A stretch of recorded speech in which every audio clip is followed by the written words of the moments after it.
Loveline, coast to coast. Yep, it is the Loveline. I'm Adam Carolla. That is Dr. Drew. Dr. Drew? Yes. Oh, there you are. Phone number 1-800-LOVE-191. Dr. Drew is a board-certified physician and addiction medicine specialist. Tonight we have as our guest, Jay McGraw is here. Jay has been on the show before. He's the author of Life Strategy for Teens. You may know his pop, Phil McGraw, who's often seen on Oprah, where Drew will be tomorrow. Is that right? That's right. I'm in Chicago tonight. Oh, cool. And you're doing Oprah tomorrow morning. Right. Early. Really? What time? I mean, I have to get there like 5 o'clock. Your time. Are you kidding me? No, I know. I thank God I'm not with you. Okay, imagine the whining. Oh, God, the humanity. 5 o'clock, I'd be whining. And how many? No, really, Adam carries on like you can't, like an infant. Yeah.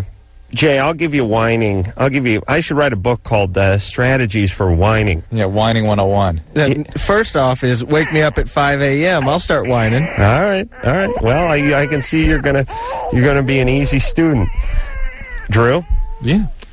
You're going to be on Oprah tomorrow. Well, they're filming it tomorrow. I really don't know when they're airing it. Well, do they air the same day? I don't, Adam. I've not been there yet. I've just arrived here a couple hours ago. Phil McGraw here is here, and Phil McGraw, who's a therapist, sounds just that name and the guy's physique. He's a big guy.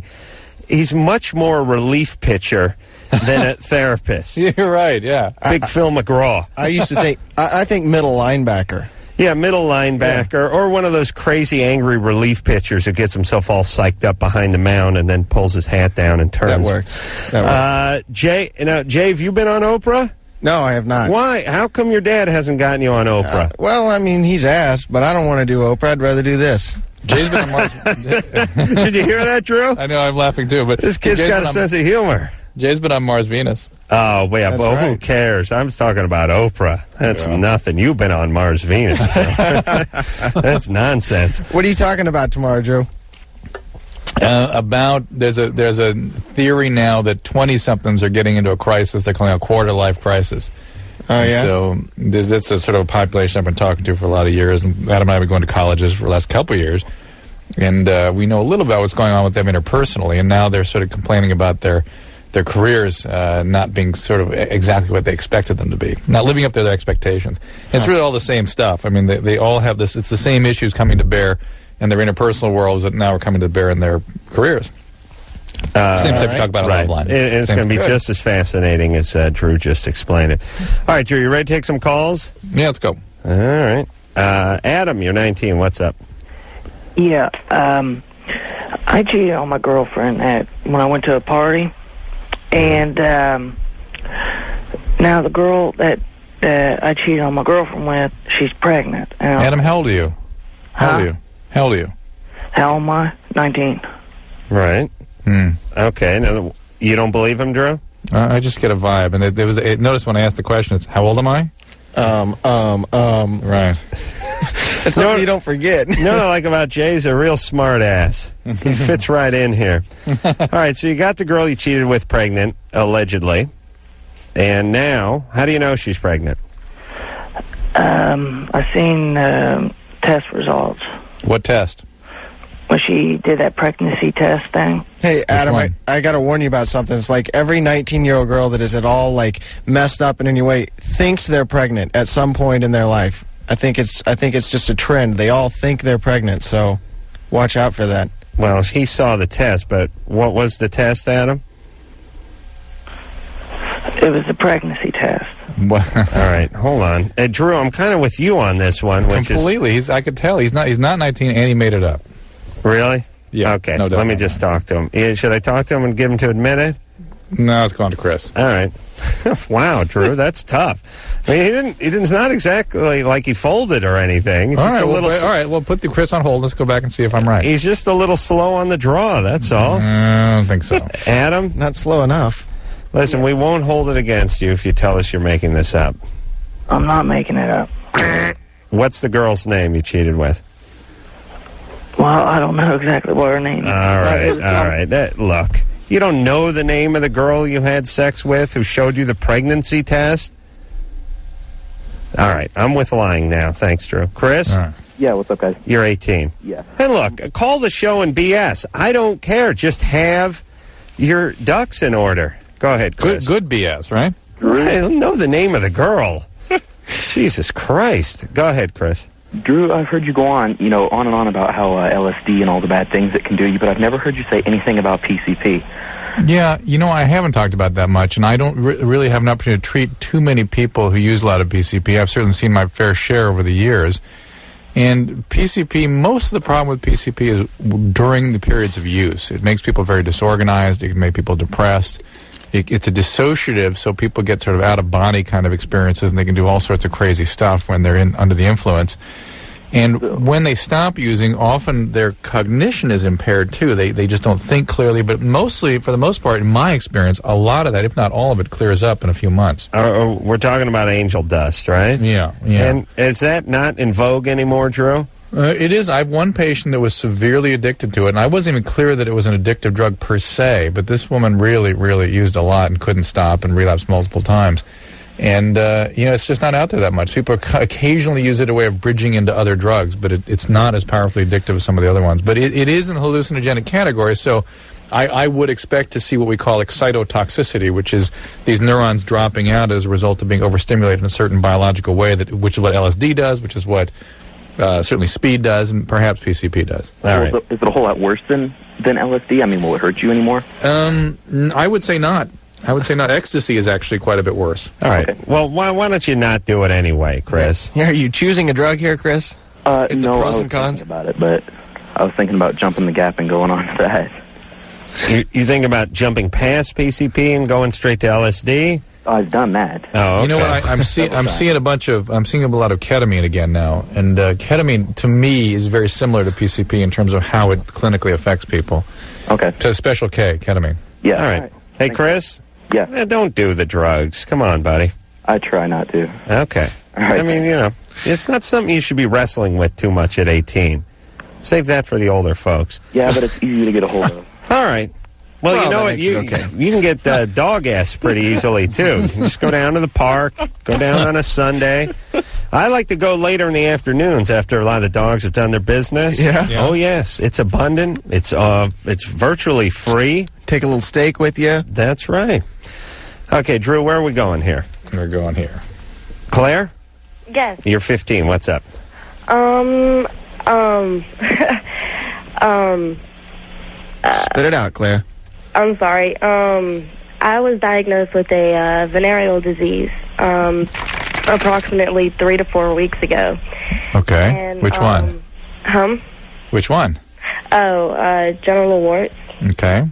And I was wondering, I've done research on it and everything, and everywhere that I've looked, it hasn't stated if it's Hold on. I like Drew, that. Jay, That's a nice I do. move. But when is the last time you did that as a speech Bleh. pattern? When you're a kid... My you're daughter does it. Yeah, it's a kid thing. Like you start spazzing out because you breathe the wrong way. Takes you a while to learn how to breathe and talk. Like, when you're a kid, you go like this. You go, I had genital warts. The doctor diagnosed me, and I want to know if it's contagious to my partner because he's not wearing a condom. But if he wears a condom, should he wear a latex condom or and then once in a while you screw up, and in order to sort of wipe the slate clean, you do that blah. That was too many words trying to come out all at once. Right. Blah. Okay, Claire, so quite often. Right. Well, Claire, let's go with the facts. I mean, this is one of the most common sexually transmitted diseases there is. Yeah. Certain subsets of those virus we believe actually causes cervical cancer in women. Yes. So it becomes now extremely important that you get very regular pap smears. It is not curable. It is treatable, and the more that you control the viruses, theoretically, the less contagious you are, although you could always be contagious even when you don't have the warts present. Okay? Mm-hmm. But in a certain percentage of cases, after about 3 to 5 years, it will go away by itself. The ones that don't go away are thought to be the ones that are most likely to cause the cervical cancers. Okay. Be that as it may, you should consider yourself contagious all the time. How did you get that at 15? blah. That's how she picks them all up. I got it, I was probably noticing signs of it in January. So I got it at 15. Had something to do with the Christmas season? I mean... Yeah, what happened? No. Stocking stuffer? No, but I also have another question. Yeah. You haven't answered our Hey, question. Claire, Yes, sir. let me explain something. Your friends are stupid, but we're not. Drew said to you about 20 minutes ago, how did you get AIDS at how did you get warts at 15? You told us for a few minutes how you got it at 15, and then you moved on to the next question. Oh, how did I... No. I'm sorry. I All right. totally misunderstood you. Having sex? All right. Little boyfriend? Boyfriend? Multiple partners? No. It was one guy, and when I had told him, he had totally thrown this back in my face and blamed it on me. But he comes from a prominent Jewish family. How old is he? He is 16. Wow. Prominent Jewish family getting laid at 16. Yeah, That's like a Gentile getting laid at 11. It really is. He claims that he was a virgin when he had slept with me. However, boy. he's in a long relationship with a girlfriend, and I think that's just a bunch of BS. Okay. How were the genital warts how were they diagnosed, Claire? I saw physical signs of it, and I knew it wasn't normal, so I went to the doctor. And they definitely saw it. Yes. Okay. Hey, Claire? Yes. Good luck. No. Good times. Oh, no. All right, what's the question? Oh, boy. I don't think that he will go to the doctor, and I don't think that he'll get it treated, and I was wondering if it's a good idea to come up to his house and talk to his parents and just basically lay it out. No. Here's an idea, Claire. Stay away from him. Yeah. Last time you hung around, you got venereal warts. You may get crabs if you see him again. I know, but he gave it to my best friend, and well, tell her to stay away from him. I really don't want him to go off and give it to 40 different other girls. It's an interesting question, Claire. It really is an interesting ethical question. I don't think you have a responsibility to make sure he takes care of himself. I'll tell you, in men, it really has no real implications. It doesn't cause any problems in the men unless they get it around their anus, and then it tends to cause anal cancer. Good times. When they get a little good time. So, well, wait a minute, though. But how to get this him to guy stop? This guy gave it to your best friend, too? Mm-hmm. Because I didn't know that they had anything going until I confided in her, and she had started crying and said that she had slept with him, too. This, not since Jeff Goldblum has a Jew got so much tail. This is an amazing story. Claire, I really think now, I mean, I know, and the guy broke your heart, too, right? No, I mean, at first he did. He had led me on to believe, and then... No, he broke your heart. That's fine. You're 15. Look, there's no shame in that, especially as a woman. You women shouldn't have any shame in that. You're 15. You meet a guy. You become enamored with him. You sleep with him. Maybe he takes your virginity, and then he dumps on you. Of course, that hurts. It breaks your heart, and you're angry at him, and you probably like to get back at him. And this is not the way to do it. But on the other hand, if this guy's spreading his warts all over the valley, maybe something should be done. Yeah, it's an interesting question. And I think something should, because if he gives it to somebody, especially a 15-year-old, this is something they have to live with their entire life. That's right. But you have to ask yourself, what's going to happen if I go do something about this? And you have to play that out the entire way through the situation, because it will also affect your life in a lot of ways. Everybody's going to find out. I mean, you don't get venereal warts from sitting real close to each other at the movie theater. Yeah. You're going to be telling a lot of people what you've been doing with this guy, so you got to think of all the repercussions of bringing it in public. All right, here's the plan. I have the plan. Are you ready, Claire? I'm definitely ready. Okay. You and your friend who got the warts, you need to send this guy a little letter, maybe even some documentation from the doctor.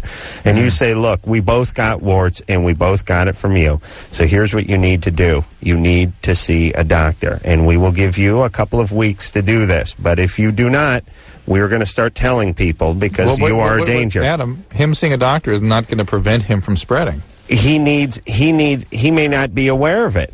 He may not believe it. I want him to get it treated. Well, there may not be a treatment, Claire. Adam has warts, and he won't get them treated. Hold on. Hold on a second. Hold on while I move my chair. How dare... Hold on. I didn't get that out right. How dare you Drew, I made $100. I beg your pardon. I beg your pardon. I made $100 from you because you dumped vinegar on my penis and shined a black light on it on the radio and found nothing. Suspicious. How dare you? You wouldn't have paid that $100 if you thought for 1 second there was a wart on my Johnson. All right. But let's put it this way. It certainly didn't slow you down any. Who, me? The fact that I was suspicious didn't send you magically running for treatment and. What do you mean suspicious? There's nothing on my penis. I've never had a wart in my life. Suspicious. How dare you? You're gonna hear from my attorneys as soon as I get them. Zach? Hello? You're 18. Yeah. What's up? Well, me and my girlfriend, this was Saturday.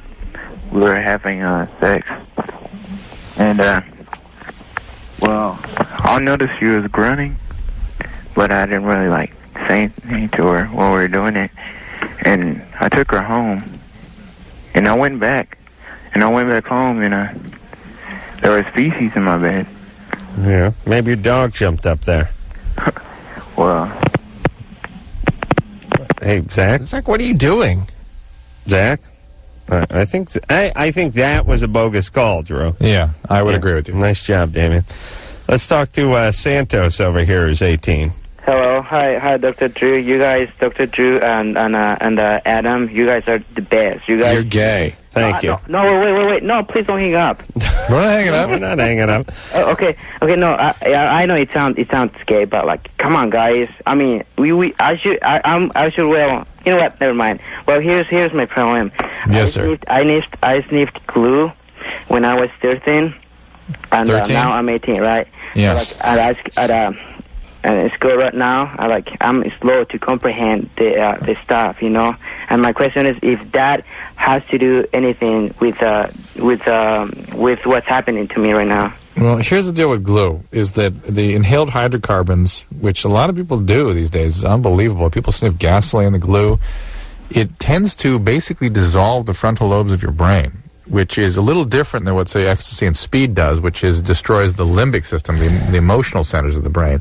This is the cognition and sort of personality aspects of your brain, and it could do that. I've never seen it do that in an 18-year-old. Well, let me, Drew, let me chime in for a second. Was it worse to smell it between the age of 13, 14, and 15? Yes, that's the worst. That's worse. That's the worst. And if you do it at 19, 20, 21, not as bad? It is. All of these neurotoxic chemicals clearly are much more disruptive under the age of 16.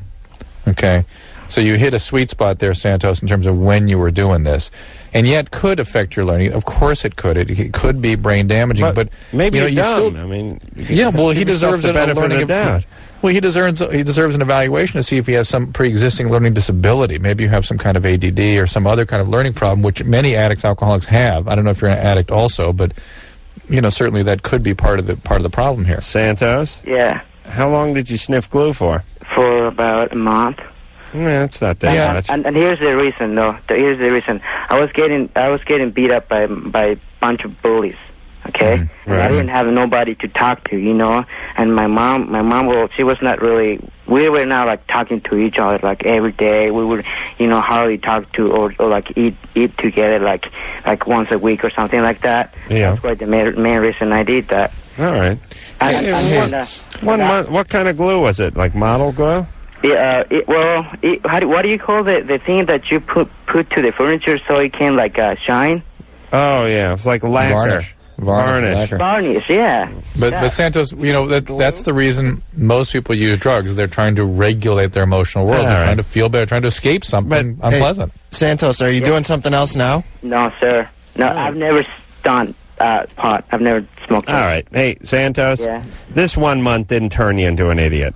Believe me. And I'm sure you're not. But maybe you have some sort of learning disability. I mean, look, I was a horrible student. I couldn't memorize anything. I couldn't read. I couldn't write. It wasn't because I sniffed anything. It's just because I was stupid, Maybe you're just dumb. I mean, you got to look on the bright side. So what are you doing now? Have you graduated high school? I'm graduating June 21st from Newport Harbor High. All right. From where? Newport Harbor High. Newport Harbor. Oh, okay. Where are you? It sounded like a couple of racial slurs in there. Yeah, I was a freshman. Hit the button. Where are you?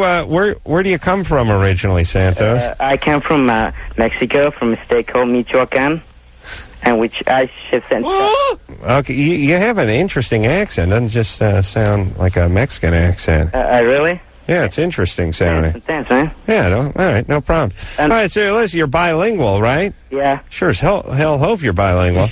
All right, so you speak 2 languages at 18. That's pretty good. Yes, sir. Yeah, a lot of guys can't do that. Forget the dumb stuff. Just work the accent. Yeah, meet some chicks. And hey, when I sniffed that, and I would sniff it hard till I would get right. dizzy. Okay, but how about? Are you going to go to junior college? I'm going to go to OCC. It's a community college in Orange County. All right, don't waste your time there. Go to work. Get a job. Okay? What? Get a job. What do you want to do with your life? Well, I'm planning to go to OCC for about 2 years and then join the Army after that. All right, why don't you join the Army right now? Oh, I can't. You don't need that junior college. Why not? It's not going to do you any good. You're just going to waste 2 years, and then you'll go join the Army. Really? Yeah, just join the Army.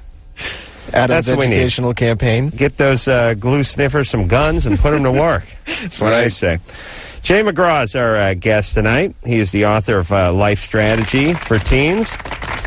Dr. Drew is over there in Chicago, right? Q101 Studios. Right, they have Adam, they moved to the second floor of this merchandise mart, and they have beautiful new studios. Beautiful facility, beautiful people. Boy. Yeah. You can see Drew maybe on Oprah tomorrow, but that's why he's in Chicago. I don't know if it's going to air tomorrow. We'll take a little break. We'll be back with Drew and Jay after this.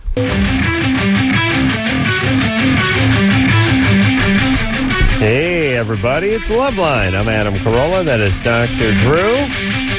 He is over in Chicago tonight. In studios, Jay McGraw.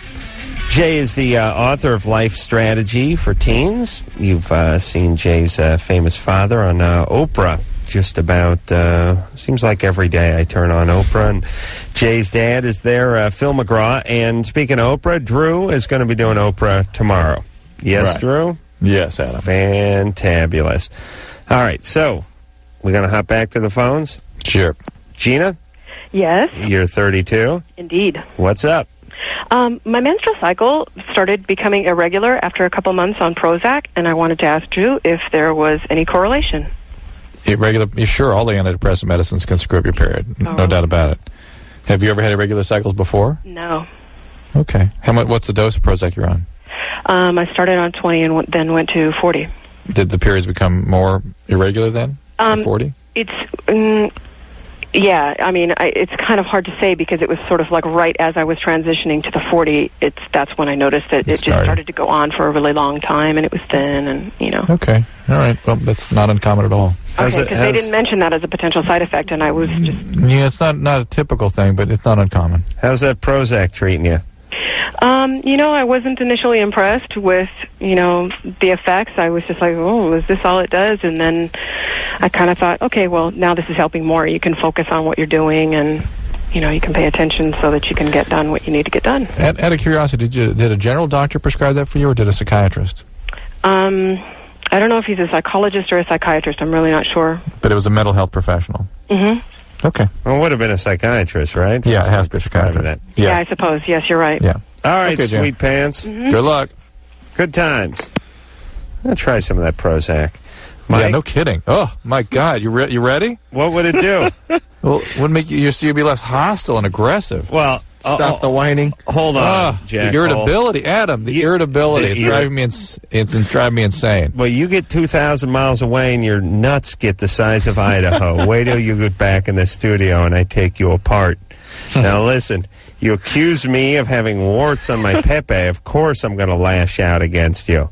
Because I have to side with Adam on that one. Yes, my penis are like my children. Suspicious. $100 out of that cheap half-Jew bastard Drew, and he would have never paid me if there was anything on there that looked like a wart. Mike? Yeah, hey. You're 15. What's up? Oh, well, I have a question. Well, like, first of all, Adam, you are like my god. Thank you. Scary. Man. He's not a god, he's just a man. All right. Love the sound effects. Wasn't the Living End supposed to be on there? Tonight? No, not tonight. One of those nights? The Living End? No. No? Hi, this is Chris from The Living End, and you're listening to Loveline with Adam Carolla and Dr. Drew. Don't touch that dial. Yeah. 2 weeks ago? Oh, I missed it. I was like talking to him after the show at the Fillmore. Yeah. And I missed it, I guess. All right, buddy. A little behind the times. There you go. So, what's up? Well, I have a girlfriend, right? And I really want to break up with her, but her dad kind of creeps me out. Like, he bought me a present. I don't know why. I really, I did the whole thing like, I can't accept this kind of thing. But, And then you took it and ran. Right. Yeah, What was it? Yeah, but I really, really don't want it. And it was a lacrosse stick, and I want to break up with her. Yeah. How should I go about doing this? And like we had oral sex, and she like said if I ever broke up with her, she'd spread a rumor around like school like I had a small crotch. Very nice. Nice girl. Is this I was wondering how I should go like about. Is this an Italian family dating? And Mike, it's always best Probably. to be. Listen, always best to be very direct, very honest, and very swift. You just let her know that things have changed, and you don't want to date anymore. You don't want a girlfriend, or whatever you're feeling. Oh, then lay that BS down where you need some time to. You need some time. You got to regroup. You want to reflect. You're 15. You're not a kid anymore. I need to think about this. Right. Well, yeah. What did Jay? Jay's the closest to all this. What do you say? What do you say to someone? Well, I agree with you, Drew. You have to put your foot down and say, I'm not trying to be mean to you. I'm not trying to hurt your feelings, but I'm not interested in this anymore. I'm out of here. I'll see you around. You have to realize that if she's bluffing to spread the rumor, it's most likely a bluff. Wouldn't you agree, Drew? Yeah. Well, she's obviously she's a vengeful person, and she's going to react however she reacts. But you don't want to stay in a relationship out of fear of her retribution. That's ridiculous. But also, people never do it like the way Jay's describing it. They get into the BS that Adam's talking about, and then the other person goes, "Okay, would you like 2 weeks, 3 weeks?" And then they become clingy and they develop these elaborate ideas about how it's going to work out. And You're right, it's Drew. not fair. Not fair. That's exactly right, and it's not fair to yourself either, because if you string her along and lay down the BS and everything, then she's going to be more mad at you when you finally do say, see you later, I'm out of here. And she's going to be more prone, if she is going to spread rumors around you, she's going to spread more if you string her along, and then 6 months from now tell her, see you later. So go ahead and do it. I mean, if that's what you want to do, you need to do that. Do you have a small penis, Mike? No. right. Well, I don't want to toot my own horn, but Well, toot. well, why when she can toot it? All right, Mike. Good times. He's fine. Listen, kids, they bounce right back at that age. And what are you Get going right to do? over it. Keep dating her for the next 50 years just because you're afraid she's going to tell everyone you got a small Johnson? Or you're going to hurt her. Dad Yeah. bought her bought him a lacrosse mallet stick. That's kind of bizarre. Kelly, Yes. you're 17. What's up? Well, I got married when I was 16, and now I'm going through a divorce. I have a 14-month-old daughter, and I have a new boyfriend who is 21, and she calls him Daddy. Should I let that go on? Hey, Kelly, Huh. are you using a speakerphone? No, I'm not. My phone's airy. Very. It's not the only thing in the room. Are you right up on it? Yeah. Okay. Jesus Christ. Married at 16, divorced at 17, 14-month-old, new boyfriend. Mm-hmm. Now, the guy's 21. Yes. Okay, because you're lucky our line is bad. Otherwise, we'd really dig into what's going on here. Well, here's the one question. How old were you, Kelly, when your dad left? When my dad's still married to my mom. Really? Yes. What? Doesn't fit. Alcoholic? No.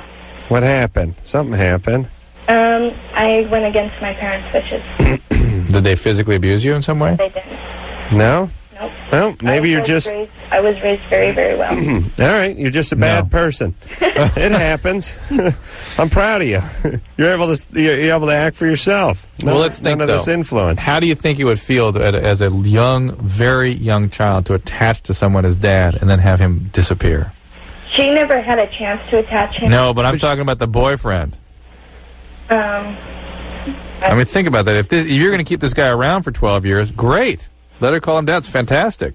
But if he's not going to be around, you shouldn't even have introduced him to her. That's exactly right. You got to create some sort of a stable environment for the kid, and if stable is no man at all, then that's a whole lot better than some new guy every 2 weeks that she calls daddy. You gotta create a stable environment, and once you know it's somebody that you may stick with, then you can introduce him. Mm-hmm. All right, keep him away from her. Even though he lives with me. Oh my God, Kelly, what happened? Wait a minute. Make him stay on one end of the trailer. Jesus Christ. We dig at her a little bit. Something went on with her upbringing. Okay. No, I had a very, very good upbringing. Do you have an eating disorder? Huh? Do you have an eating disorder? No, I don't. Older brothers? I have 2 older brothers, an older sister, and a younger brother. What are they all doing? Oh, I haven't seen my sister since I was 3, my oldest brother since I was 1. And, why? They were out of state. My parents. Why? My dad was married before he married my mom and got a divorce. My oldest brother and my sister are half brothers and sisters. All right, so it's starting to look a little less rosy, right? Right. I mean, it's coming into focus a little more as far as dad goes, right? Uh-huh. And what did your dad do for a living?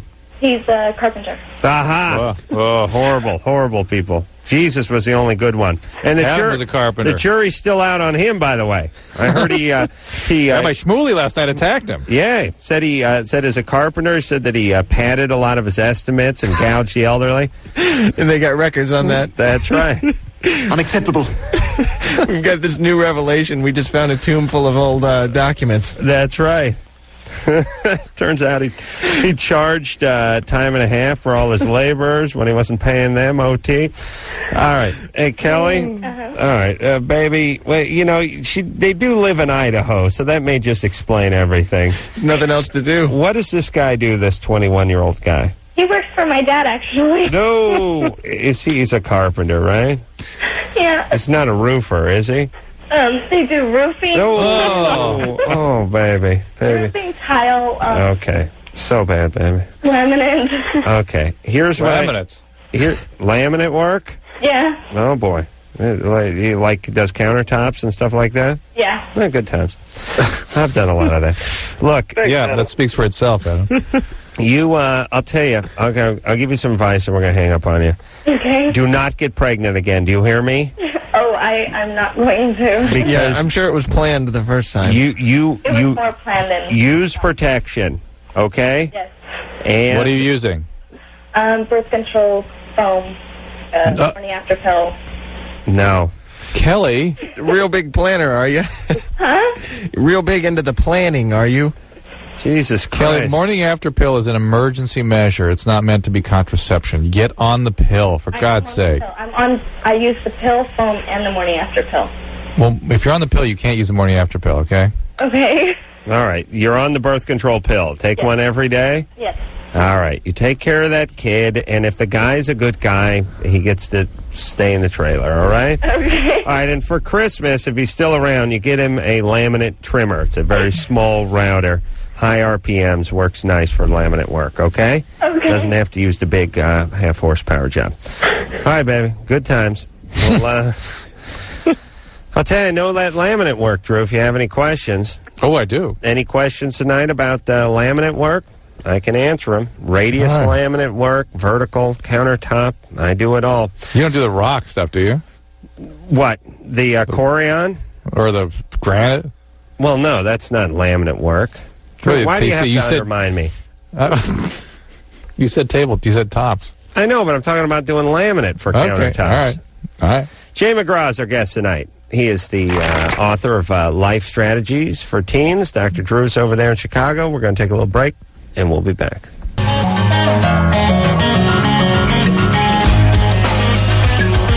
Hey, everybody. It's Loveline. Loveline. I'm Adam Carolla. That is Dr. Drew. Dr. Drew is in Chicago tonight because he is doing Oprah tomorrow, which is quite a coup. Congratulations, Drew. Whoa. Is that Adam? Yes, it was. Yes, Oh, my God. that's a big deal. Oh, thank you. But even though you said it would, you told me that the set on that day would happen to look like the album cover of the, what was it, Sgt. Pepper Beatles album. Drew, you really know how to deliver a punchline, buddy. Yeah, not nice. That was magic. Save some of that magic for the show tomorrow. No, I will. Yes, there will be at least as many people up on stage as there are in the audience tomorrow, if I know Drew's career. But, Drew, if you're on that stage with anything less than 10 people, you'll be impressed. I say kudos to Drew. Jay McGraw is our guest tonight. He's the author of Life Strategies for Teens. And speaking of Oprah, and how did your dad, and by the way, Phil McGraw, Jay's dad, was in here tonight, Drew. Stopped by momentarily. The guys went to a Lakers game tonight. Oh, my God. You go to that game? Yeah. It's too bad they lost. Yeah. Wow. Yeah, I'm kind of glad they lost. Yeah, it was a good game. Great game. I like to see a good series, and I figure this is the only way it's going to be a good series. I figure they could get down 0-2, the Lakers, that is, and it would still then be a great series. Yeah, I hate to end the streak, though, the winning streak. Yeah. And you got to figure you weren't at any of those games where they won, were you? No, this is the first game I've been to. Right. So what I'm saying is you show up at a game. I know. And they lose. I'm not going back. You got to figure that's more than a coincidence. Yeah. Gee, I'm so proud. How did your father, Phil, and I'm sure you've been asked this 1,000 times, but I don't know what the answer is, get connected with Oprah and get on that show? Well, my dad has a litigation company in Dallas that we do work for big trials. When somebody's getting sued, they say, I want to practice this before I go in. I want to see what's going to happen. And so that's how they got introduced. Oprah, I don't know if you remember, she got sued for Mad Cow. Yeah, right. In Amarillo. And so she and my dad got hooked up there and got to know each other real well. And she said, you know, you've helped me a lot going into this. Write some of this down so people can understand what's going on, how to take advantage of their life. And so he wrote the original Life Strategies, which is based on these 10 life laws that basically dictate what's going on in your life. And I translated that into Life Strategies for Teens. But anyhow, he went on the show talking about that, and it stuck. And so he's been doing it. It's like 4 years now, and he's on every Tuesday. So it really feels like he's on more than that, because every time I turn that goddamn Oprah on, there's the bald man chewing someone out. There is Sheriff Phil, chewing on someone's ear. Georgiana? Yeah. You're 22? Mm-hmm. What's up? Okay, first of all, Dr. Drew, you are very sexy. And Drew. Adam, you're cool. Okay, every time, a few days after I get done having sex, I have extremely sharp pains in my vagina and my right nipple all the time. Interesting. And, I mean, it's so sharp that, like, I can't even move for a few seconds. Well, the vagina, I think we can explain, but what about the right nipple? Is your boyfriend left-handed? Is he twisting on you? Well, and, you know, it occurs sometimes when I don't have sex, you know, sometimes, but most of the time it occurs a few days after I have sex. You know what's interesting is that women release a hormone, men do too, but women react to it differently, called oxytocin, that causes contraction of the uterus and of the nipples, of the breast. Like if when a woman has just had a child and she feels hears a baby cry, her uterus will contract, the milk will drop or actually leak out. And sex tends to initiate that same kind of a biological reaction. So I wonder if that's some sort of delayed response to that same hormone you're having. Huh? Yeah, well, how does she know? Well, I mean, chronology? I guess what I'm asking is, does it happen in reaction to anything else? Do you ever have any other circumstance where you get that same kind of reaction? Sometimes I'll just be sitting down, and I'll get this extreme sharp pain through my vagina and my right nipple. I'd have that looked at if I were you. Yeah. But I don't know what they're going to look at or look for. I mean... Are your pelvic exams have been normal otherwise? Yeah, they have. You're on no medication? No. Well, I was on Depakote for a while, and then Oh, were you taking any major tranquilizers when this was happening? Is Seroquel major? Yes, Well, there you I go. was taking that for a while, but then I haven't taken that for like a year. Well, those kinds of medicine, not so much Seroquel, but some of the ones like the stronger ones will typically cause stuff like this. What's that Seroquel for? It's She's for bipolar. Are you bipolar? No. What was the Depakote for? The doctor said schizoaffective. Schizoaffective. Okay. Like that. Yeah. All right. All right, you got that under control now? Yeah, I'm in therapy. All right. Good. Well, listen, I mean, look, women are a little nutty anyway. She doesn't sound schizoaffective. No, she really doesn't. A good therapist. Maybe she's seeing Dr. Phil. Let's talk to the other personality. Maybe that one does. Yeah, that'll probably be nuttier. Maria? Yeah. You're 26? Yes. So we didn't help that last caller at all. Well, Jay said get looked into. I agree with that. Maria, what's up? Well, we had talked about a threesome before, me and my boyfriend. Actually, ex-boyfriend now, but... Whose idea was it? Mine. Well, really? Yeah, well, both, really. He had always asked, what would you do, and I would go for it. And Yeah, he's been pressuring. How long did he pressure you for? Huh? What do you mean it's your idea? He's constantly bringing it up, right? Not him always, because he would look at a chick or something. I'd be like, yeah, she's fine. She's pretty. She's got a good, she's nice. You would say that without him prompting you? He would say that. He would look, and he would say, well, what about that one? Yeah, okay, that's him. That's him. That's him initiating it. Well, yeah, I guess, but I would bring it up once in a while. Well, you're open Maria. to it. Yeah. Well, anyway, what happened? Well, one day it did happen. I mean, me and my girlfriend got together, and him. And the only thing I was against was that he can do anything, she can do anything, the only thing I didn't want was intercourse. Right. Between him and her. Right. And that's what he did. Yeah, shocking. Big surprise there. How dare he? I couldn't have predicted that in a million years. Yeah. So, what's your question? Well, hold on a second. You guys had agreed on that before you had the threesome, right? Yes. And where were you when he began the intercourse? His face. Yeah, I don't know. How come you didn't chime in? What was Gee, that? thanks. For his I was place. there. Yeah, that's what I'm saying. I was there. I was doing my thing. Right. Why don't you tell him not to do that? I'm hip to the part where you were in the room. What I'm asking is, why didn't you say anything at that point? Because we had talked about that previously. I mean, Yeah, but when he started doing this, Hold why on didn't a you second. speak up? Hey, Drew. Yeah. Hey, Jay. Yeah. Are there any dumber callers on any radio show? The challenge has been out there for almost 5 years now. I defy anybody else who hosts a show nationally or on the local level to produce evidence that your callers are dumber than our callers, because I say they don't exist. The newest contest on radio. Yes. She was in the room. I understand. You talked about it in advance. Now I'm going to get back to the question one more time, Maria. When it actually went down, why didn't you chime in? he's 20. He's 28. I mean, we didn't ask for your life history. Well, my answer is he's not a little kid, and there's no need to be repeating something. All right, so you're uncomfortable bringing it up. You're angry that he did it in the first place, and you probably signed out of the relationship at that point anyway, right? Well, yeah. All right, so you guys broke up then after that?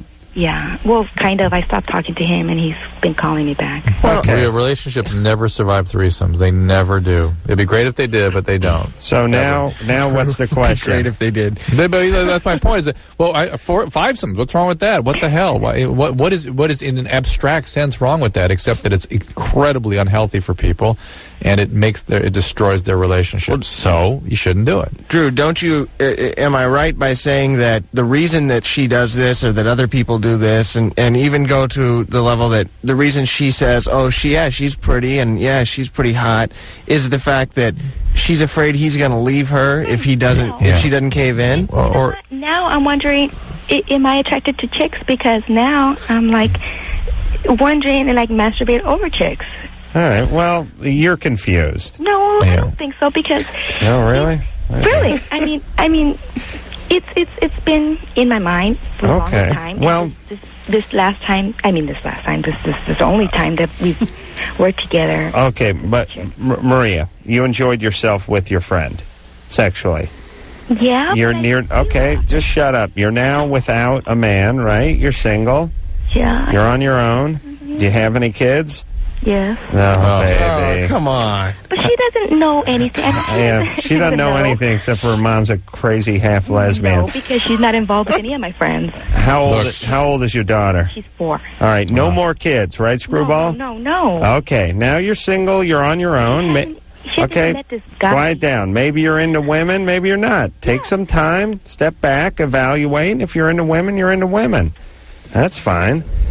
Jesus Christ, you imagine having that for a mom, though? Mm-hmm. You know what I mean? I mean, I know we're running late for break, but what you want in a parent is security and strength, and to have someone whose head is spinning like a dreidel, not knowing which set of genitalia to hump next, it's got to be unnerving to a young person. Jay McGraw is our guest tonight. He is the author of Life Strategies for Teens.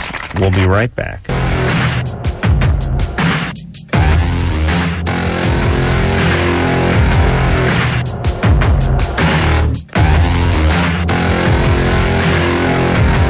Loveline, everybody. I'm Adam Carolla. That is Dr. Drew over in Chicago. Phone number 1-800-LOVE-191. Jay McGraw is our guest tonight. He's been on the show before. He's the author of Life Strategy for Teens. Of course, his father's Phil McGraw, who you see on Oprah. Seems like every day, but I'm told it's just once a week. And speaking of Oprah, that's why Drew is in Chicago. So we'll be doing that tomorrow. And you'll be reporting back to us. Well, you'll be in here tomorrow night, right, Drew? Yeah, absolutely. Tell us how it went and when it's going to air and all that good stuff, right? Where you can see me on that crowd on the album cover, yeah. That's right. All right. Christian, you're 16. Hey, Drew. Yeah. I'll tell you what, why don't you wear like a big purple fedora or wind-up beanie or something so we can pick you out? Really stick out in the lineup. Yeah, maybe hard to find you on stage. As you mentioned, the Mormon Tabernacle Choir is likely to be there with me, and they may have the dress code. They may be in front of you, so I'm saying wear something high. Wear like a top hat or something. That'd be good. Okay, yeah. Oh, top hat's good. I like the feather idea, though. You know, have just something with a big feather sticking out. Right, Nice. we could see him. Hey, there's Drew's feather in the back. Wiggle your feather, Drew. He's right. He's behind the baritones. Christian? What's up? What's up? How you guys doing? Good. How you doing? Pretty good. Good. Thanks for taking my call. Sure. What's your question?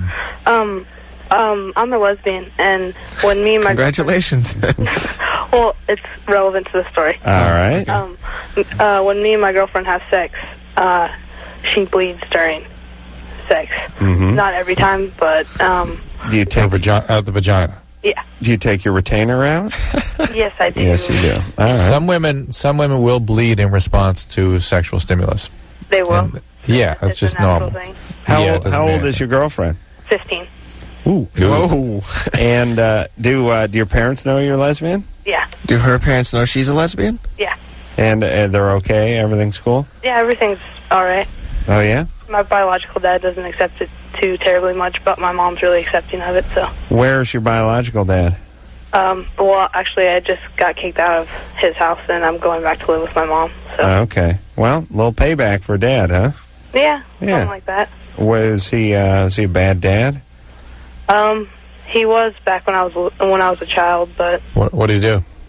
He was just really abusive to my mom and did it in front of me, stuff like that. And he doesn't like lesbians, huh? I guess not. All right. Well, good. And you told him, right? Yeah. Of course. Very, very important. Of course. Why'd you tell him, by the way, if you knew he was going to, be bad about it? Well, because it's part of me, Right. Yeah, there are things that are part of Adam that he couldn't tell his parents till he was 40, 35. I understand that, and I accept it. I do. All right. All right, baby. That's should she get a pelvic exam? This 15-year-old? Definitely she should. Yeah, it means the lining of the uterus is sort of unstable, and there's various things that can contribute to that, but it's not necessarily abnormal. Christian, what about the kids at school? Do they know? Yeah. we're very out at school. Yeah. It's something I'm proud of. So, well, not so much proud, Right. but I accept it. And Do you go to a public school? yeah. And people okay? They don't make fun of you? Well, I kind of live in a hick town, so we have a lot of closed minds. I see. Have you always done stuff that makes your dad mad, your biological father mad? Oh yeah, he never accepted it. No, No, but no. have you always done stuff? I mean, have you drugs, drink, skip school? Have you always done something that's making your dad mad? Pretty much. He's pretty Yeah. fed up with me. Okay. So now you've turned to lesbianism. Well. It's not. I didn't really turn to it. I just realized it. Oh, Okay. All right, Kristen. Cool. All right. Take care of yourself, Thanks baby. for taking my call. Good times. Yeah, it's not. I'm not so convinced that it has much that the lesbian choice is so much to do with Dad. But the Right. thing always is an FU to Dad is they have to announce it at Thanksgiving. Yeah, exactly. Yeah, you wonder. You do have to believe, and I don't want to take anything away from our vast lesbian listenership, but you do have to believe that a lot of people. Okay, let's put it this way. Kristen, who just called, if she loved her dad very much, right? I believe she would still be a lesbian, but I believe she would be confused at age 16 and would probably stumble onto it more in her first or second year of college. I would think so. Because Pops put the screws to her early, she just made she declared a major earlier. That's and right. is now then has some good ammunition to tell him and make him pay. And I have said this many times. Listen up, all dads and future dads. You have a daughter, you abuse mama or abuse daughter or don't pay attention to her, she will pay you back. Maybe she's a lesbian, maybe she does a little porno, maybe she works at the strip club across the She'll figure street from something your out, work. though. Do not worry, you will pay. And, you know, I have to say that I'm sure Christian didn't choose the most, the best way of presenting this to her dad such that he wouldn't get mad. I mean, Drew, I think you're right. She called a family meeting at Thanksgiving and announced it with Dad standing there next to her. And Right. Oh yeah. But why? But, you know, we always make fun of the caller, or Kristen, but why not? Dad deserved it, and he got what was coming. Oh, you know, yeah. it was Yeah. 15 years in the making. And I'm sure she realizes, though, it's not always what you say, but how you say it. And Yeah, and now she's out of the house. Surprise, Yeah. surprise. All right, Drew? Yep. Lisa? Yes. You're 19. What's up? I've been having this problem. I'm in this catastrophic situation. I ran into this guy at the last place I worked at. I actually worked at a restaurant. And, you know, he came in and I kind of thought he was a pervert. Everybody kind of thought he was a pervert. You know, he'd stare at their chest, he'd stare at their ass. Okay, wait a minute. He worked there, or he No, just no, came no. in as a customer? He came in as a customer. Uh-huh. All right. And so you'd see him regularly? Right. Right. Okay. I felt kind of bad for him because he was trying to befriend me. Mm-hmm. And so we started hanging out. Oh boy. Kind of a lapse in time here. 6 months later, we got an apartment together because I was in a bad living situation again. All right. Who were you living with at the time? I was living with a friend's parents. You're not on a speakerphone, are you, Lisa? No, I'm not. Why are all our connections No, bad no, tonight? no, no. Is that the full I'm moon? outside the apartment complex, so he doesn't hear me. Okay, and now he's your Oh, roommate. you live with him now? Yes, I do. Right, he's your roommate, your Right. platonic roommate. Right. You've never had anything physical with him? Absolutely not. All right, and what's he doing now? He's spying on me. I'll get out of the bathroom. He'll be around there. I'll wake up in the morning. He'll be standing over my bed. Yeah, I'd stop. I'd hang up, go pack your bags, and leave. Immediately. Well, Immediately. I need to know some options here because I'm in a financial situation. I have no support. Right. Who were you living with before? I'm sorry? Who were you living with before you moved in with him? A friend's parents. Move back in with them. That's a pretty bad living situation, too. Where are your parents? Well, I had a dysfunctional family, and I can't go back there. It's just too emotionally stressful. Okay, do you have any friends? Yes, I do. Is there any way you can crash out at one of their places for a little while until you get your, stuff in order? Yes, it is possible. I was just trying to get around that because, you know, I'm situated here. I have a job here. I'm signed up for school next semester. Right, it's but just a big problem. Do you have any friends in town? I do, and if they knew the severity of the situation, I could possibly move in with them. Yeah. Well, why don't you? You don't have to move in with them either. Just go stay with them until you get another option. Yeah, why don't you alert them to how severe the situation is? Go ahead and tell someone, all right? Okay. And meanwhile, whose name is on the lease that you guys... his name. Right. And what's he do, the roommate? Actually, he works at a gas station. Fantabulous. I'm sorry? Does he seem dangerous, or is he just creepy? I'm sorry? Is he creepy or dangerous?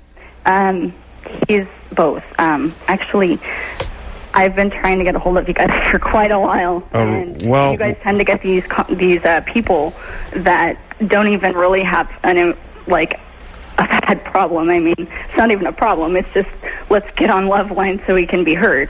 You know what I mean? And I have a problem. And well, Lisa, let me ask you, what's worse, telling your friends about the situation or him doing something to you while you're asleep tonight? No, honestly, what's worse? Well, obviously, yeah. Okay, so leave. Lisa, you have friends, and you wouldn't tell them what's going on, but you'd call a radio station, one that you can't even get through to, by the way? No, it's ridiculous because I've told people, but I don't think they're taking it flippantly. Like, it's not a big deal. Like, it's really not a problem. Well, you may not be presenting it quite the right way. But how long have you been living with him? About 6 months. And has it been getting worse? It's, progressively worse. Worse. It's been, okay. At first, it was like a normal situation. Right, okay. Have you said anything to him about it? I'm sorry? Have you said something to him about it? No way. No way. You don't think he could process that? I think he's got some mental issues himself. Okay. But he's not displayed any signs of violence or anything like that? Well, jealousy. I mean, I'll talk on the phone. I've had, 3 boyfriends in the duration of the 6 months, and I'll be talking on the phone. He'll get pissed off. He'll slam doors. He'll go, he'll scoff. Okay. You know what I mean? Okay. So, Lisa, do you have a lock on your bedroom door? No, I don't. That's the problem. Why don't you put one on? Well, yeah. I'm paying $200 for rent. He's paying Why didn't you put a lock on your door? Allison, why didn't you put a lock on your door? Lisa. Because I don't have a room. I'm sleeping in the living room. I see. I see. Better and better. I kind of set myself up for failure. So. Okay, so what you need to do, the good news is his name's on the lease. You need to not confront him alone. And probably do it over the phone. When he goes off to work tomorrow, you need to pack up your crap. You need to talk to one of your friends that you work with or somebody else in town. Tell them you need to crash out on their sofa for a week or 2 until you can get up on your feet and slip out of there like a thief in the night, except for it's during the day. I just coined a phrase. All right? Okay. All right. He goes to work tomorrow, you pack up your crap tomorrow, and you drop it off at a friend's house. Well, technically not tomorrow, but the day after, yeah, because he doesn't work tomorrow. Okay, but whatever it is, you make your friend aware of the gravity of the situation. And Adam's right. Don't confront him by yourself because you've let it get too far. I mean, had you stopped it in the beginning and said, look, this is unacceptable. Right. Get the hell away from me. I'm coming out of the bathroom or I'm going to sleep or whatever and leave me alone, then that's a different situation. But now that it's escalated, you need to not confront him. You need to get out of there and do something different. Yeah, and do it via the telephone. Or maybe not at all. You know what I'm saying? Yeah. All right, Drew, what are you distracted with over there? Nothing. All right, buddy. That's just it. Well, that whole call was sort of distracting. Kind of creepy. I was bothered by the way she was handling it more than anything. Well, she'd obviously been victimized in the past by her dysfunctional family. Oh boy! And she hooked up with a guy who was a little unstable, and she felt sympathy for him. Where most of us would have just walked on the other side of the street. She took the guy in and struck up a relationship with him. She not only befriended him but moved in with him. Right. But then she's so paralyzed she couldn't even think of a plan of how to deal with this. She had to call us. She didn't. It hadn't even occurred to her. Yeah, that but she could. listen, she wasn't even clear she should move out. Yeah, but if you got drunken stepdad beating on you your whole life, that's where your head is at. There you go. Yeah, Jude. Yeah, you're 19. What's up? First, just let me say, Adam, Dr. Drew, you guys are kind of my heroes. Jay, my dad reads your dad's books. Oh, good for your dad. Anyway, here's the deal. All right, I went out with this girl for like a year and a half. She went off to college. We still went out a little bit, then broke it off, right? Year passes by. She's back in town. We get back together, right? Fire reignited, all that good stuff. All right, so we didn't have sex when we went out the first time, and this time we're both a little more experienced, and we had sex one time, right? And this has just been like last week, and since the first time we had sex, of course I wanted to do it again, but my penis didn't want to. Mm-hmm. And so, like, 3 times. Is that right? No, not all right. What about your balls? Where do they stand on this? Have you talked to your balls? The balls have consulted the penis. Yeah, they're angry. What's going on? Come on, man, get up. No. Yeah. No, not all right. Not all right. I cannot. Yeah. No mango for you. Exactly, but it's like it'll be erect for like all the foreplay and all the stuff, and then like the moment kid you not, the seconds before, it's gonna make its way in. How many times has this happened? Fright. Yeah, how many times has this happened? It's happened 3 times. With her? Are you freaking out about it happening each time you get together with her? I try not to, but of course. But you're thinking about it. Yeah, you're thinking about it. It's not something you forget. Yeah, exactly. Right. Now, is this the balls won't let me forget it. Has this happened with anyone else? No, never. It's never happened ever. Have you had many experiences with other women? Well, yeah, but mostly with her. But I mean, I had a couple girls. Whoa, wait a second, though. I'm going to get a little clarity here. Yeah. You hadn't slept with her the first time you guys had a relationship. Yeah. When you were how old? 17, 18. 17, 18. You'd been with her for some time, and you didn't sleep with her. Right. Right. I was being a good Christian boy. Right, and you were a little worried about your penis. Well, and then you guys broke up, and you'd slept with how many people in that period of time? Just a couple.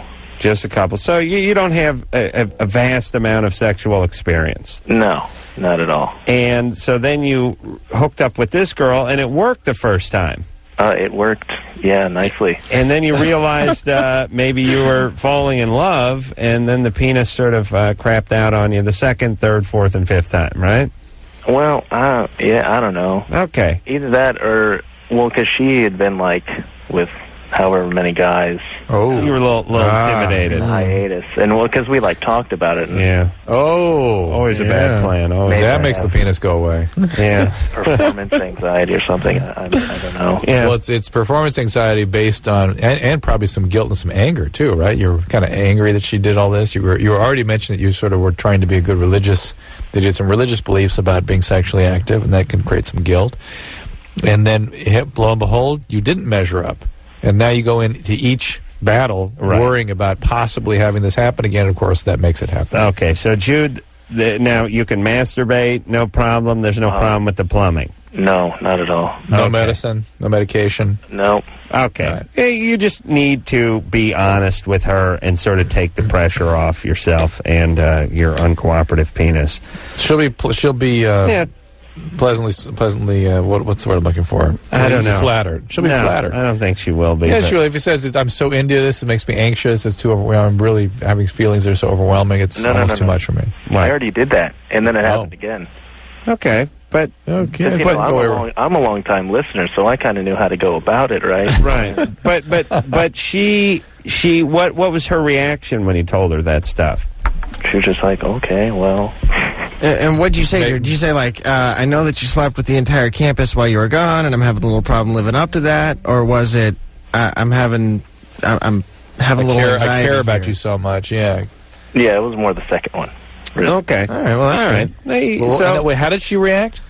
Did she say, hey, that's okay, well, I'll get it up? Well, no, she was like, well, yeah, I understand. Just if there's anything I can do to, just tell me what I can do. Well but did she say it in BJ? Yeah, the way you're saying it sounds like she was like devastated. Like, oh, it's all right. No. You were just reading that. Look, he's having some difficulties. They'll work it out. He's young. He's never had that break-in girl that we always talk about. Drew? Yeah. Are you listening, buddy? I'm listening to you.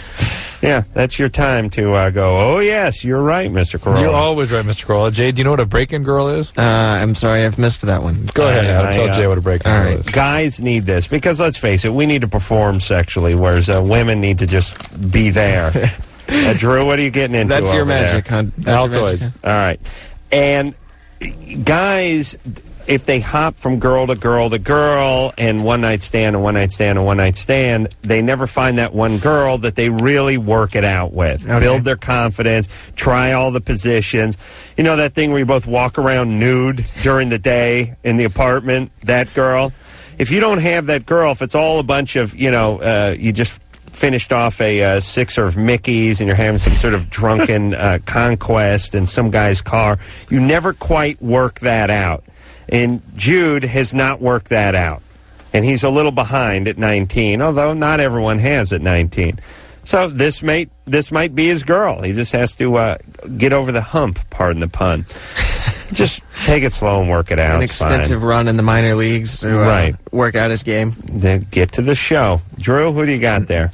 You ready to take a break? You want to do this? Drew, you got to pee or eat or what's going on? No, because the one I'm going to take is going to take some time here. So go ahead. Well, all right. Now I have to pay. Yeah. Laura? Yeah. You're 25? Uh-huh. You're saying your question or comment is upset on how we brush off real-life crises? Yeah, I guess that sums it up. What is it? I don't know. I love your show. I listen to it a lot. I think that you do a great service, but I feel like when people call in with really serious issues, I always am expecting that Dr. Drew or somebody will say, let's put you on a hold. I'll have an assistant give you a list of phone numbers you can call. Right. Or things like that. I'm rather concerned at this point for the woman who just called in. Yeah, and I feel like she wasn't really given much advice except sort of like, well, I feel like you sort of treated her like her. Tell us what we told her. Well, I think you said, get a lock on the door. Well, it sounds like she can't afford a lock. Well, that's not. That's all right. But actually, that's not what we told her. Then she said she didn't. She slept in the living room. And what I'm saying is, it sounds like she's in an emergency situation. Then what did we tell her? It isn't really. There's not really time to discuss it. She needs to get with some sort of, emergency number, something to call. There must be some relief agencies. Well, why use an emergency number and a relief agency when she can just go over to her friend's house with her suitcase until she finds a new roommate who's somewhat normal and can live there safely? What I think is going on is that nobody's really taking it seriously, and the problem is stuff like this. That's how it evolves. Is that nobody quite takes it seriously until there's a body or a rape or whatever. Well, what happened to you? Hold on a second, Laura. Because nobody calls this show with a problem with our advice unless something horrible happened to them, and then it just becomes a big cathartic experience. Because we spent 6.5 to 7 minutes on that call, which is 3 times as long as we should on any call. And gave her a plan that she was excited about, or that she thought was a good idea. Our first thing, get out immediately. Immediately. Whatever you have to do, get out. No, but listen, we didn't tell her to call the cops, but the cops aren't going to do anything. I mean, the cops are going to show up in 3 hours and tip say, the guy off that she's getting ready to pack her bags. What's going on? Her other option is to leave tonight, but I don't know where she's going tonight. And the next option was let the guy go to work and leave tomorrow. That's what we told her to do. I mean, she's been under the guy's roof for 6 months without any incident. That's right. So it sounded like pretty safe that she'd make it for another 8 hours. We're going to take a break, and then we'll get to the bottom of Laura after this. Hey, everybody, it's Loveline. I'm Adam Carolla. That's Dr. Drew. He's at our affiliate, one of our oldest affiliates, Q101 in Chicago tonight. There you go. I mean, they've been with us since the beginning, right, Drew? Yeah, they were. They've been great. What are you eating, buddy? Altoid. Easy, buddy. Life Strategies for Teens is the name of the book. Jay McGraw is our guest tonight. Jay is, when were you on the show last, Jay? It's been a couple months, a few months, something like that. Well, it's good to have you back. Well, Adam, it's good to see you. It's It's good to be seen. Drew, what's going on over there? A little love affair. I'm not pouring vinegar on his penis. I know that. Let me tell you something about this Jay McGraw, Drew. He doesn't have the clinical experience that you do, but the kid, he's good looking and he's hungry. Okay? He reminds me of a young you, Drew. He really does. He reminds me of you when you were in your mid-20s. You had the eye of the tiger. Before I lost the will to live? That's right. That's right, before your marriage. So things have been working out pretty good. We've done a little talking, a little soul-searching. Are you guys going to do a show together? Nothing I want to talk about over the air. We'll just... Here's all I'm saying, Drew. When you come back tomorrow, we need to talk, okay? We'll just turn your keys. Yeah. Is there anything worse than that part of life when someone tells you we need to talk, but it won't be now? It's like, gee, thanks. Could you not have just waited till it was time to talk? Yes. I would have talked at the time you needed to talk. I didn't need to talk about talking in the future. It starts off with the parents. Like where your dad would leave for work and he'd go, by the way, when I come back, we need to talk. Yeah, that's where it starts. And then it dovetails into relationships, which is, I can't talk now when you're talking to the girlfriend at work. Right. Okay, It's pretty crazy over here. We need to talk. But we need to talk tonight. That's bad. And then eventually it gets into the workplace where the boss says, I'm in the middle of something here, but swing by the office before you leave. Definitely don't leave without talking to me. And all you do is your guts just turn in knots for the whole day. So, Drew? Yep. We're going to need to talk tomorrow. Oh, no. We have to talk now. We'll talk No, tomorrow, Adam, what is it? What is Hey, it? I know you have something in your mind. I think it could be good. It could be good for you, potentially. Okay? Man, when you talk like that, man, I don't even know you. Okay, buddy.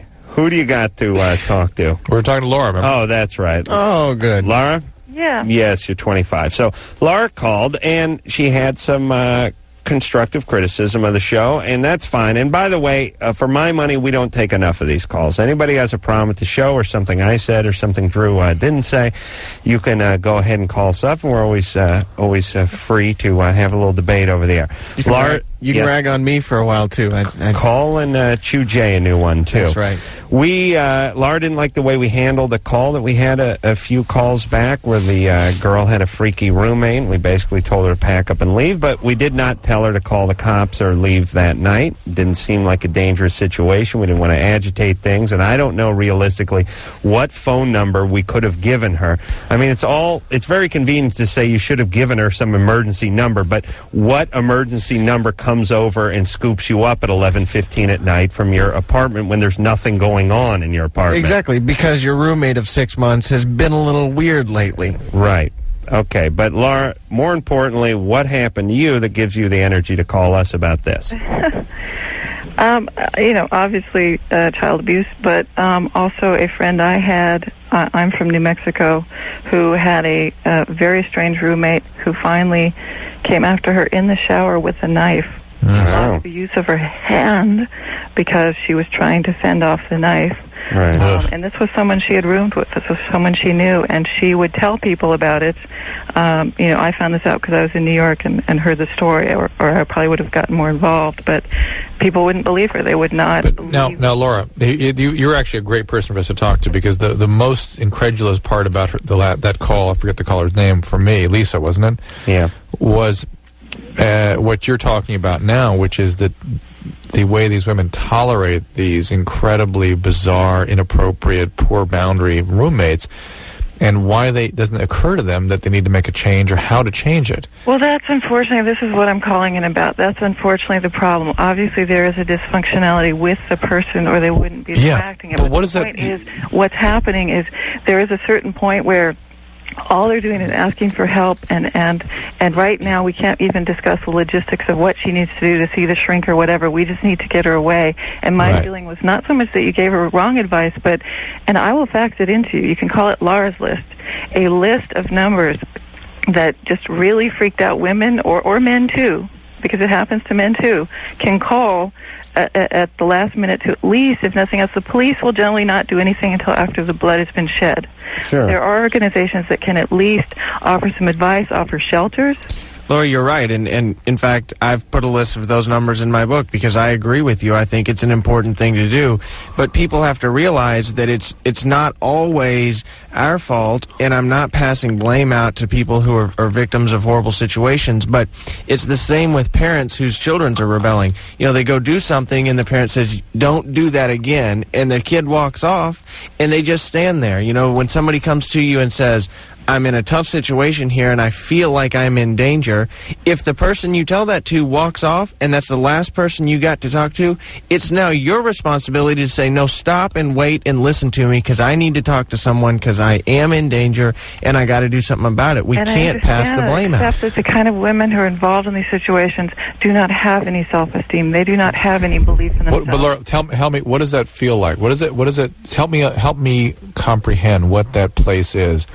To be in, let's just take Lisa's situation with this incredibly weird, intrusive, disturbing guy, and not think, I got to get out of here. What are you thinking? Well, I'm just very curious. I want to know more about how that person thinks. From my standpoint, when you are abused, particularly sexually, which may not be the case with her, but when probably you're abused at a young age, which she probably was, you are not believed. You are not believed at all, so you learn not to tell anybody, because if you tell anybody, they look at you like you're insane. No, listen, hold on. You're deflecting that. That is untrue. People don't believe you. I mean, we sit around. I went through it personally. Mom doesn't my believe mother you. Look, still doesn't Mom doesn't believe That's your mom. That's your mom. My mother took me to the hospital for a strange infection down below that, as near as I could tell, could only have been transmitted sexually. But she does not believe me. That's your mom. Let me tell you the problem Everyone here, Laura. is not your mom. Everyone becomes mom. That is not people. That is your screwed up family system, which caused the abuse in the first place. Who aren't believing her. No, that's what I'm saying. It's just no. She is not presenting it in the right way. It's not that they don't believe her. We people don't, though, Adam. That's what I'm trying to say. And that's why is that? You could just give her a list of people who know how to professionally handle that type of person and know how to at least get her out of harm's way. A battered women's shelter, something where she just has a place to park that's not, that's outside of the system, and then we can deal with it. It's got to be hard for Laura to talk about this. I mean, you're not going to get satisfaction. I don't think. Well, I'm satisfied with my paycheck. Drew, I think that part of the answer to your question, and I'm sure you know this, is that anytime somebody does something on a repetitive basis, that they do it over and over again, they have some reason for doing it. And if she's not telling someone about it, there's got to be a reason. And maybe it's that she feels like she won't be believed, or maybe she feels like there's going to be a danger to the situation. And those people that are in that situation have to ask themselves, what's the worst that could happen? If I tell someone and they don't believe me, they just don't believe me. If I don't tell someone and I'm injured or I'm abused, is that worse? And my opinion is yes. All right, we have to move on. I do agree with Laura, though, that these people are not heard oftentimes.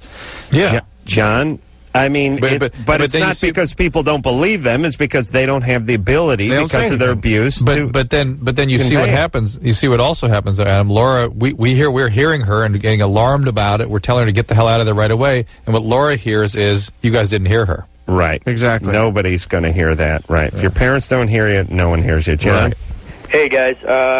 Adam, the other night you were talking about party pals, and you talked about improv troops. And I'm involved in improv and on an improv team, so I wondered if you had a history with improv or any funny stories and stuff or whatever. No, nothing funny ever happened. That's for goddamn sure. But, I started off in L.A. with the Groundlings, although I was booted out of that organization at a fairly young age, and that was not funny. And then I got up with a group called the Acme Theater, and I did that for a while, but I wasn't really that good at it. How many years did you do that? How many years? I probably have 7-8 years of improvisational training under my belt. And it has never made a penny at it. But not a bad place to cut your teeth and, build a foundation. John, you're 15. You're already getting involved with it. You're way ahead of the game. All right. Thanks. You got no problems. Good times, buddy. And remember, who, what, and where, and not only that, but. Do you see what I'm saying? Yep. And we'll do a quick improv game. You ready? Okay. All right. I'm too tired. I can't do All that. right. Come on, I want to see it. We all want to hear it. No, here's what I'm. Here's you what do I'm, Senor Wences. Here's what, no. Here's you can't do it over the radio. But here's what I'm saying to John about good improv. If some guy says, "Don't I know you from high school?"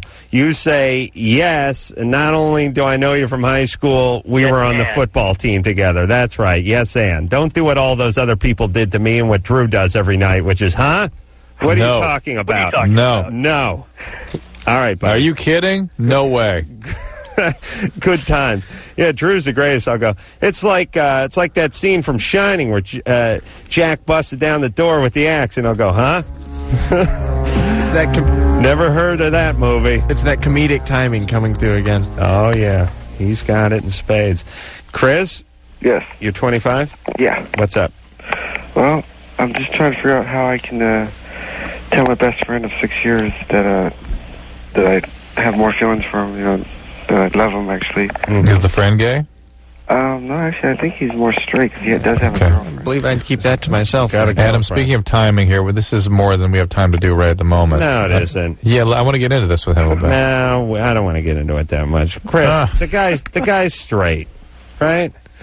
But we have done things. You fooled around with him? Then he's not straight. You've lured him over to the brown side? Interesting. Okay, well, hold on, Chris. Now we do have to get into this. What base have you gotten to with him? Well, I've given him BJ's, and he's Then he's definitely not straight. And he's held still, or what has he done to you? Doggy style, I guess. Oh really? My God. Whoa. Then he's definitely not straight. So did he break your behind? All right, Chris, hang on. Now we got something to get into. Hey, Drew? Yeah.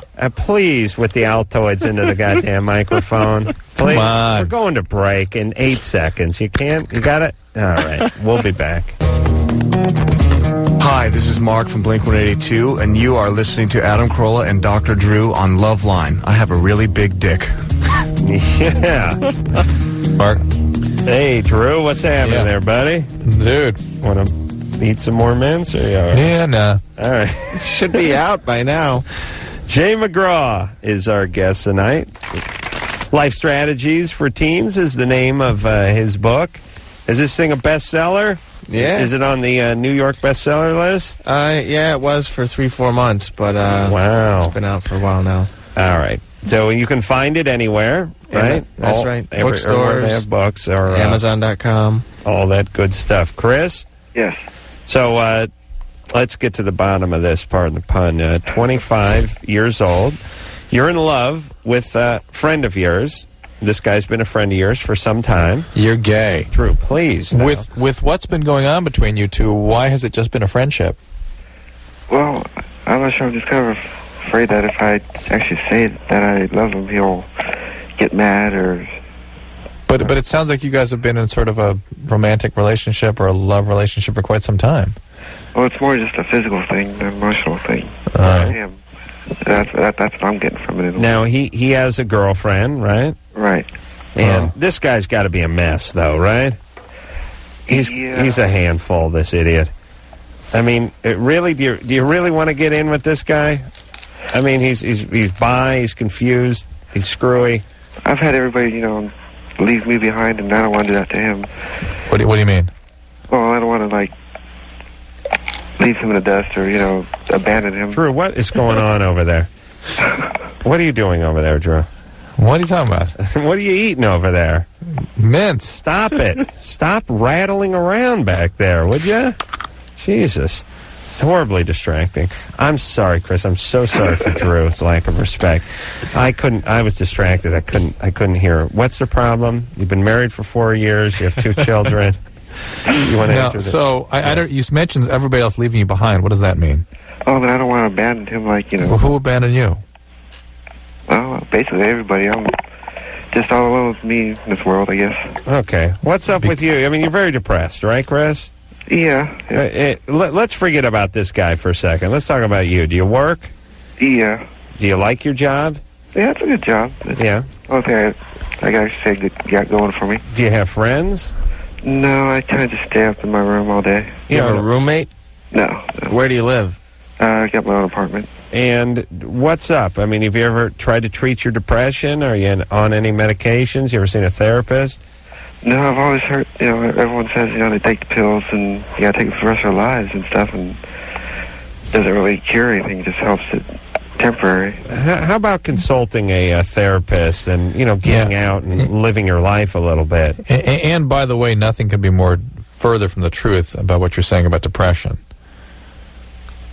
And even Chris. if it is, it's better than sitting around depressed all the time, misery, up in your room, worried about everything in the world. Listen, 1 out of 5 people die of depression.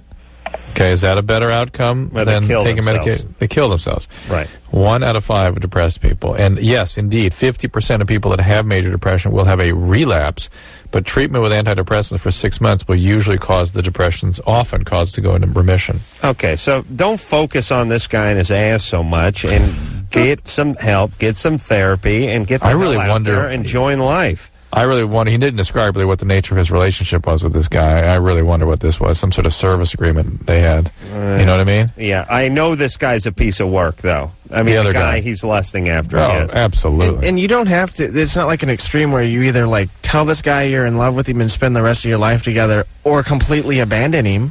Right. And he's under the fantasy that if this guy loved him back, everything would magically be better. It'd be better for 2 weeks, and then you'd climb back into that hole you You'd be call an depressed apartment, together. and you'd be depressed. Right. Christine? Oh, hello? Hello, you're 22. What's up? Well, I have a 1.5-year-old baby, and I know, sex life is usually lacking immediately afterwards, but she's a 1.5 years, and I have no libido. I have nothing. Even if I try to have sex when I'm not feeling anything, I can't. Are you still breastfeeding? Yes. You are still breastfeeding? Yes. Are you on any medications at all? Only Depo-Provera. Well, the Depo-Provera shuts your sex drive down like crazy. So Really? That's probably that's probably what's doing it. That's the most common and just most disturbing side effect that people get from that medication, in my experience. Are you married? Yes. Yeah, and is your husband freaking out?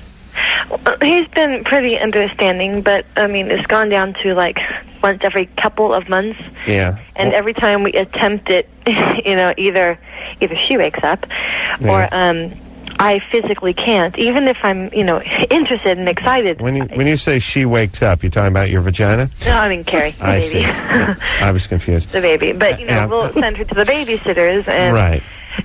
So that we have the house all to ourselves, be all romantic, and have a nice evening. And Who's we? Who's we? my husband and I. Why don't you toss him a BJ every once in a while?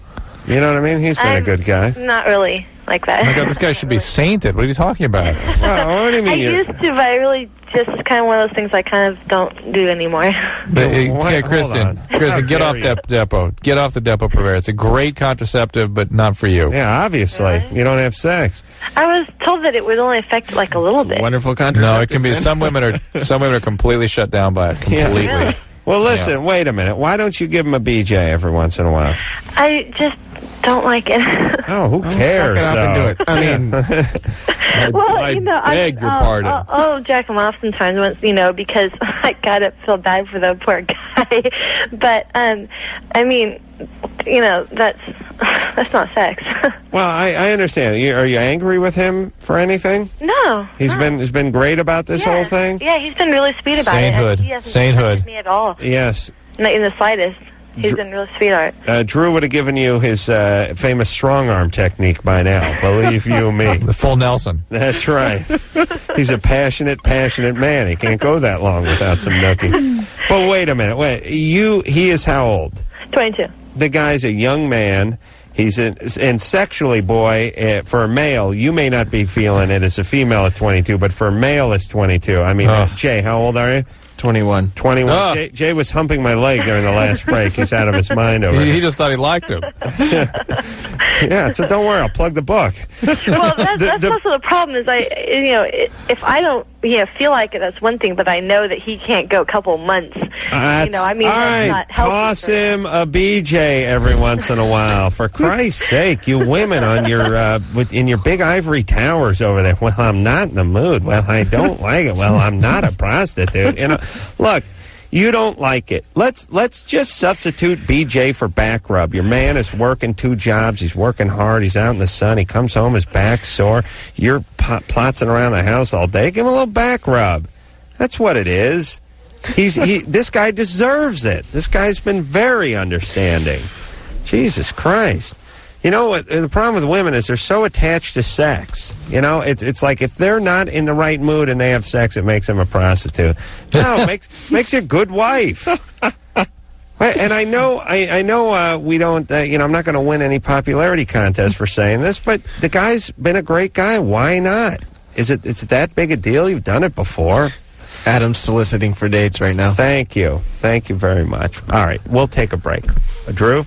Yeah. You want to say hi to Carrie with the Tourette's and the OCD real fast? Carrie? Yeah? Question? Yeah. What's the difference between Tourette's and compulsive disorder?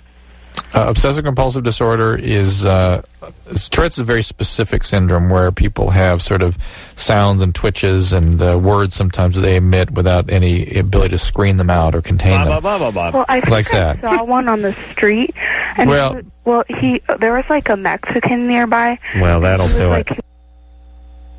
Oh, Carrie, my Thanks a God. lot, Carrie. All right, but OCD is obsessive. All right, we'll be back with another fantabulous show. I want to thank Jay McGraw for coming in here. I'm going to thank Adam Carolla for having me in here. Life strategies for teens. Go out and get it. It is everywhere books are. And come back anytime, Jay. I will do. And until next time, this is Adam Carolla for Dr. Drew saying mahalo. Came after her in the shower with a knife. Oh. The use of her hand. This has been Loveline. The opinions expressed on this show are not necessarily those of the staff, management, sponsors, or this station. The producer for Loveline is Ann Wilkins Ingle. Loveline is a presentation of Westwood One Entertainment.